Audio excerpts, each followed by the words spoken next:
ঘরে রাখা কিছু জিনিস টাকাকে পানিতে পরিণত করে। নমস্কার ভক্তবৃন্দ, আপনাদের প্রিয় চ্যানেল মা ও বোনদের স্বাগতম। আজকের ভিডিওতে আমরা আপনাদের যে তথ্যগুলো জানাতে যাচ্ছি তা খুবই বিরল এবং প্রতিটি মা ও বোনের এই বিষয়গুলো জানা উচিত। যদি কোন মা বা বোন ভুল করে এই জিনিসটি তাদের বাড়িতে নিয়ে আসে এবং রাখে, তাহলে তাদের সবসময় একটি কথা মনে রাখা উচিত যে তাদের ঘরে অবশ্যই দারিদ্র্য আসবে। তাদের ভাগ্য ধীরে ধীরে দুর্ভাগ্যে পরিণত হবে। ভক্তবৃন্দ, যদি তোমরা এই বিষয়গুলো জানো এবং বুঝতে পারো, তাহলে বিশ্বাস করো যে তোমাদের উপর সর্বদা মা লক্ষ্মীর আশীর্বাদ থাকবে। তোমরা ধনী ব্যক্তি হবে, তোমরা কোটিপতি হবে। অতএব ভিডিওটি সম্পূর্ণরূপে সত্য হৃদয় দিয়ে দেখো মা ও বোনেরা। তাই আজকের ভিডিওটি খুবই তথ্যবহুল হতে চলেছে।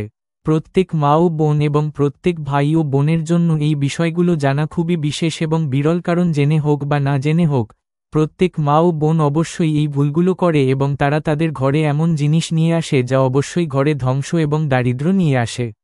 ভক্তবৃন্দ, এই ভিডিওতে আমরা আপনাদের সকলকে এমন একটি বিশেষ জিনিস সম্পর্কে বলবো যা আপনার বাড়ির মন্দিরে রাখলে আপনি রাতারাতি কোটিপতি বা কোটিপতি হয়ে যাবেন। এই ভিডিওটি সম্পূর্ণ দেখলেই আপনি এর সুফল পাবেন। অতএব এই একটি বিশেষ জিনিস এতটাই বিশেষ, এত বিরল যে কেউ এই জিনিসটি তার বাড়িতে আনে, তার ভাগ্য উজ্জ্বল হয়। বন্ধুরা, আমরাও এই জিনিসটি আমাদের বাড়িতে রাখি। অতএব আপনারাও এই বিশেষ জিনিসটি আপনাদের বাড়িতে আনুন এবং রাখুন।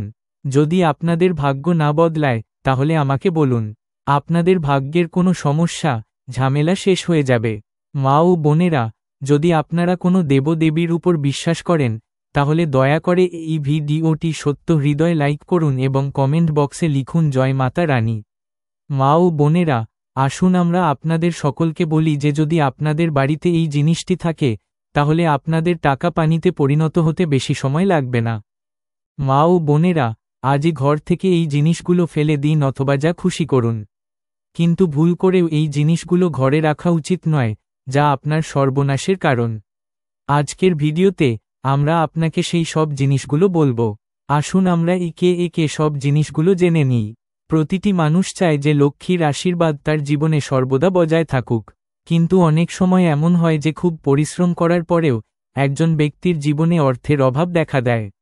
যদি আপনার সাথেও এমনটি ঘটে, তাহলে বাস্তুশাস্ত্র অনুসারে আপনার জীবনে এমন ইতিবাচক শক্তির প্রয়োজন যাতে আপনি অগ্রগতি পান এবং অর্থের পথ খোলা থাকে।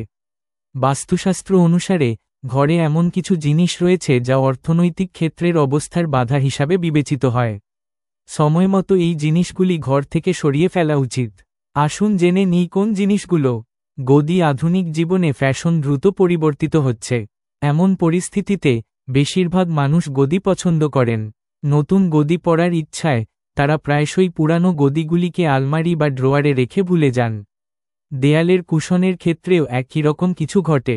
এমন পরিস্থিতিতে এই গদিগুলির বিক্রি সময়ের সাথে সাথে শেষ হয়ে যায় এবং এই গদিগুলি ব্যবহার করা বন্ধ হয়ে যায়। বাস্তুশাস্ত্র অনুসারে আপনার ঘরে অব্যবহৃত গদি রাখা উচিত নয়।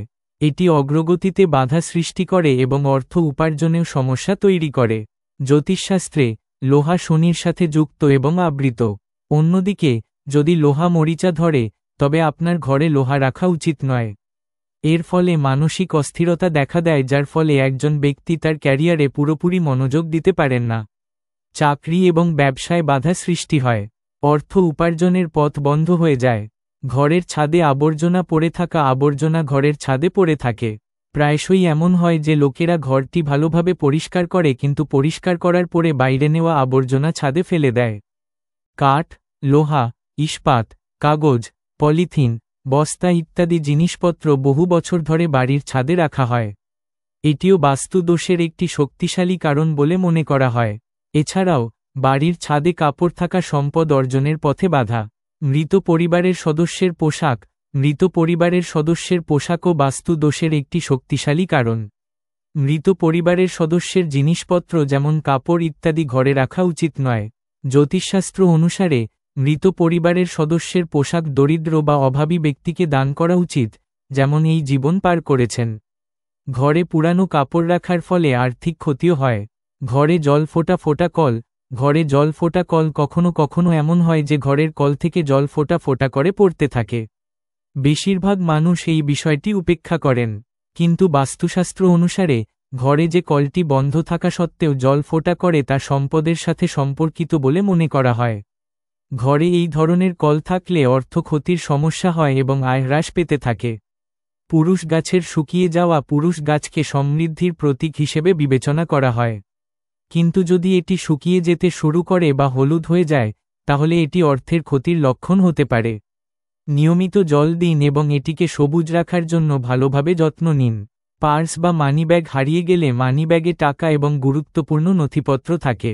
কিন্তু যদি এটি বারবার হারিয়ে যায় বা চুরি হয়ে যায়, তাহলে এটি আর্থিক ক্ষতি এবং দুর্ভাগ্যের লক্ষণ হতে পারে। সর্বদা আপনার পার্স নিরাপদ রাখুন এবং এটিকে এলোমেলো রাখবেন না। ঘরে ভাঙা কাঁচ রাখা বাস্তুশাস্ত্র অনুসারে ঘরে ভাঙা কাঁচ রাখা দুর্ভাগ্যকে আমন্ত্রণ জানায়। এটি আর্থিক সংকট এবং নেতিবাচক শক্তির কারণ হতে পারে। ঘরে মাকড়সার জাল ঘরে নেতিবাচক শক্তি এবং দারিদ্র্য আনার লক্ষণ বলে মনে করা হয়। নিয়মিত পরিষ্কার করুন এবং অপসারণ করুন যাতে ঘরে ইতিবাচকতা বজায় থাকে। মরিচা পড়া লোহা ঘরে পুরাতন এবং মরিচা পড়া লোহা রাখা উচিত নয়, কারণ এই ধরনের লোহা রাখলে ঘরে নেতিবাচকতা ছড়িয়ে পড়ে। যদি আপনার বাড়িতে কোনো মরিচা পড়া পুরানো আলমারি, বাসনপত্র, সরঞ্জাম বা অন্য কোনো জিনিস পড়ে থাকে তবে তা সরিয়ে ফেলুন বা মেরামত করুন। বাস্তুশাস্ত্র অনুসারে যদি আপনি এটি না করেন, তাহলে এটি চাকরি ও ব্যবসায় সমস্যা তৈরি করবে এবং আপনাকে আর্থিক সংকটের সম্মুখীন হতে পারে। বাড়ির ছাদে রাখা আবর্জনা প্রায়শই আমরা ঘর পরিষ্কার করি কিন্তু ছাদে অপ্রয়োজনীয় জিনিসপত্র রাখি। পুরানো খবরের কাগজের মতো, কাঠ, ভাঙা আসবাবপত্র, অপ্রয়োজনীয় বাসনপত্র এবং প্লাস্টিকের আবর্জনা ঘরের ছাদে রাখা হয়। তবে আপনার এটি করা উচিত নয়, কারণ এটিও বাস্তু দোষের একটি বড় কারণ হিসাবে বিবেচিত হয়। এটি নেতিবাচক শক্তি বৃদ্ধি করে এবং ঘরে সমৃদ্ধি আসতে দেয় না। তাই বাড়ির ছাদ সর্বদা পরিষ্কার রাখুন এবং আবর্জনা অবিলম্বে সরিয়ে ফেলুন। অনেকেই তাদের শোবার ঘরে ছবি রাখতে পছন্দ করেন, কিন্তু সেই ঘরে বা আলমারি এবং সিন্দুকের কাছে নীল ছবি রাখলে অর্থের ক্ষতি হতে পারে। এটি এক ধরনের বাস্তু দোষ হিসাবে বিবেচিত হয় যার অধীনে টাকা ঘরে থাকে না। অনেকে তাদের বাড়ির উত্তর এবং পশ্চিম দিকে মূল্যবান জিনিসপত্র, সিন্দুক ইত্যাদি রাখেন। তবে এটি করার ফলে সেই জিনিসগুলি হারিয়ে যাওয়ার এবং চুরি হওয়ার সম্ভাবনা থাকে। এটি এড়াতে এই জায়গাগুলি থেকে অবিলম্বে এই জিনিসগুলি সরিয়ে ফেলুন। অনেক নৃত্যপ্রেমী নটরাজের মূর্তি ঘরে রাখেন, কিন্তু বাস্তু অনুসারে এটি শুভ বলে বিবেচিত হয় না। আসলে এতে তাণ্ডব করার সময় ভগবান শিব ভয়ঙ্কর রূপে থাকেন। ঘরে এমন মূর্তি রাখলে ঘরে উত্তেজনার পরিস্থিতি তৈরি হয়।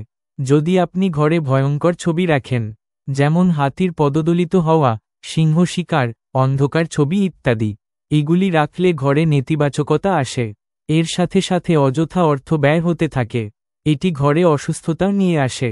মাতা বৈষ্ণব, এখন আমরা আপনাকে এমন জিনিস বলতে যাচ্ছি যা আপনার বাড়িতে আনতে হবে। মাতা লক্ষ্মী নিজেই সেখানে থাকেন। যে কেউ এই জিনিসটি তার বাড়িতে আনে, তার বাড়িতে কখনো অন্য সম্পদ এবং পোশাকের অভাব হয় না।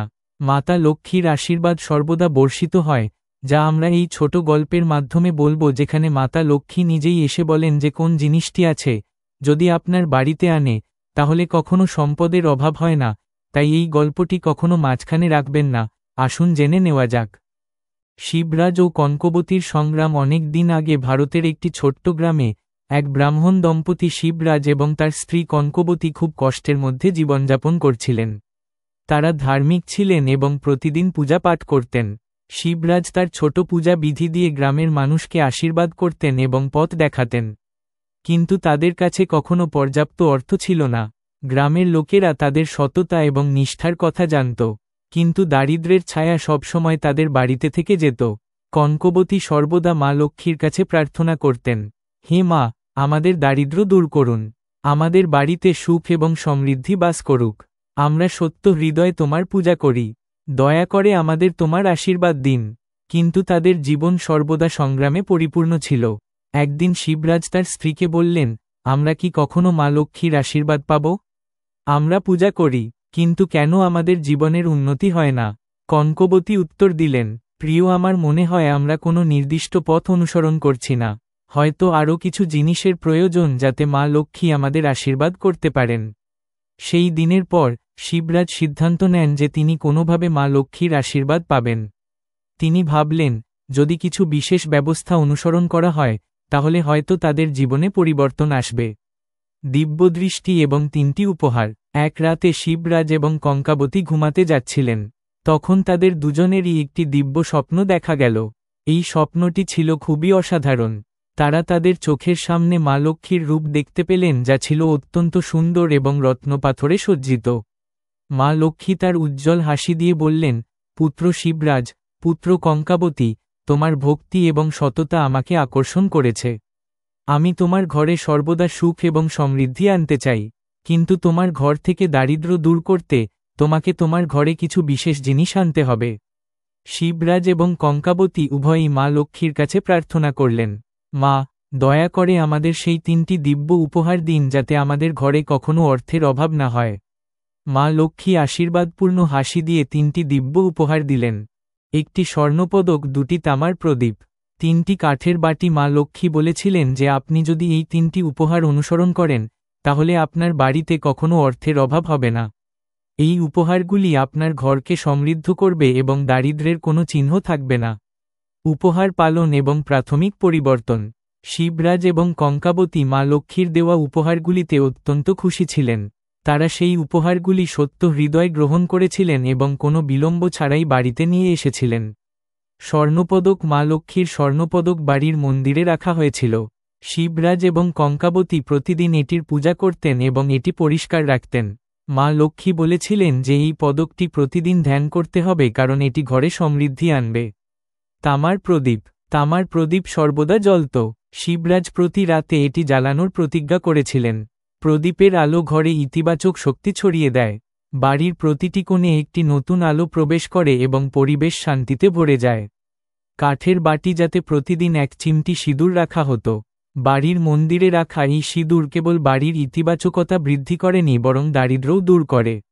শিবরাজ এবং কঙ্কাবতী প্রতিদিন এই কাজটি করতেন, কোনো রকম ব্যর্থতা ছাড়াই। শিবরাজ এবং কঙ্কাবতী দেখতে পেলেন যে মা লক্ষ্মীর দেওয়া উপহারগুলি অনুসরণ করার সাথে সাথে তাদের জীবনে আশ্চর্যজনক পরিবর্তন আসতে শুরু করেছে। আগে তারা প্রতি মাসে খুব কষ্ট করে সংসারের খরচ চালাতে পারত। এখন তাদের কাছে পর্যাপ্ত টাকা ছিল। সমৃদ্ধির আগমন। অল্প সময়ের মধ্যেই শিবরাজের ব্যবসা বাড়তে শুরু করে। তার পূজা বিধি এবং যজ্ঞের জন্য দূর দূরান্ত থেকে মানুষ আসতে শুরু করে। প্রতিদিন দান এবং ভক্তরা তার কাছে আসতে শুরু করে। তার আয় আশ্চর্যজনকভাবে বৃদ্ধি পায় এবং তার জীবন সম্পদে ভরে ওঠে। কঙ্কাবতী দেখলেন যে তাদের ঘরে আগের মতো কোনো অভাব নেই। ঘরে সুখ, শান্তি এবং সমৃদ্ধি বিরাজ করছে।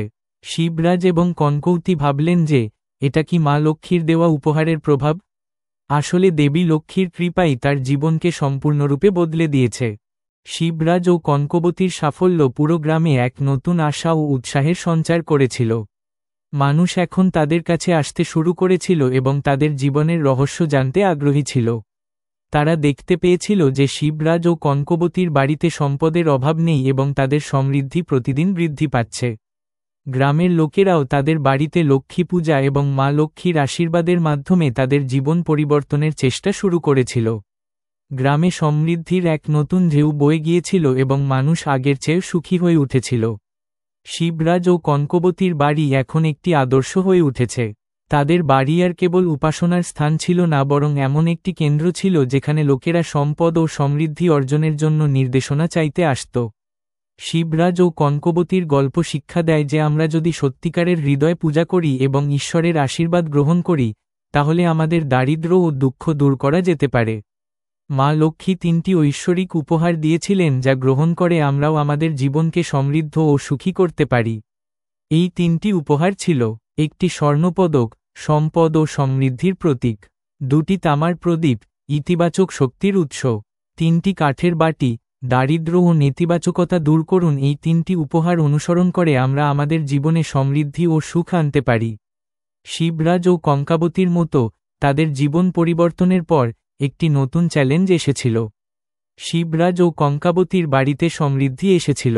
তাদের পূজা অর্চনা এবং মা লক্ষ্মীর আশীর্বাদে তাদের জীবন বদলে গিয়েছিল। তারা এখন কেবল সুখীই ছিল না, গ্রামে সম্মানিতও ছিল। তাদের দেখে মানুষ আশার আলো দেখতে পেল। কিন্তু মনে হচ্ছিল মা লক্ষ্মীর আশীর্বাদের প্রভাব কেবল তাদের জীবনেই সীমাবদ্ধ থাকবে না।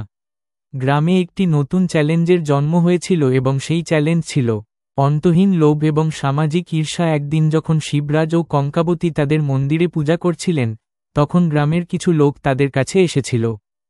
তারা তাদেরকে খুবই ধার্মিক এবং সমৃদ্ধশালী মনে করত এবং ভাবত যে যদি তারাও শিবরাজ এবং কঙ্কাবতীর মতো তাদের জীবন পরিবর্তন করতে চায়, তাহলে তাদেরও শিবরাজ এবং কঙ্কাবতীর মতো একই কাজ করা উচিত ছিল।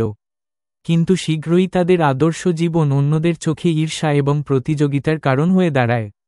গ্রামের কিছু লোক ভাবতে শুরু করে যে যদি লক্ষ্মী শিবরাজ এবং কঙ্কাবতীর ঘরে বাস করেন, তাহলে তারাও কেন তাদের মতো সমৃদ্ধ হতে পারবেন না, এবং এই ইচ্ছা তাদের হৃদয়ে আলোড়ন সৃষ্টি করে। তারা মা লক্ষ্মীর 3টি উপহার পাওয়ার পরিকল্পনা করেছিল।